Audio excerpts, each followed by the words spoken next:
Dreamscape presents The Coroner's Daughter by Andrew Hughes, narrated by Jennifer Fitzgerald.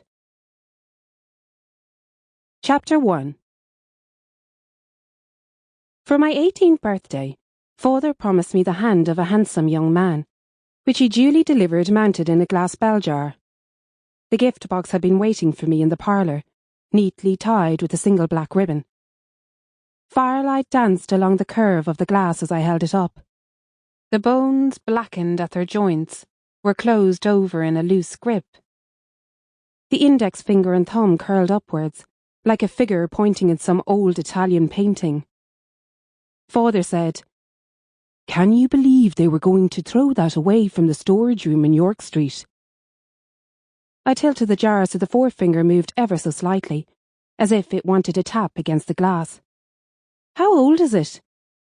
"No one was sure, though I seem to remember it being there when I was a student." "I thought you said that he was young and handsome." "Ah, well, I can tell these things." I glanced at him. "Is that so?" "It's the ratio of the distal and middle phalanges," he said, flexing his own fingers. "A dead certainty." I spent the morning finding it a home. Mrs. Perrin wouldn't allow it in the parlour, and the bookcases in the study were full, so I placed the jar on a shelf in my bedroom, nudging it between framed portraits of John Hunter and Edward Jenner. Both had been frontispiece etchings, which I'd removed with the aid of a ruler and one of Father's scalpels. On my desk, a raven's quill lay across an unsigned letter.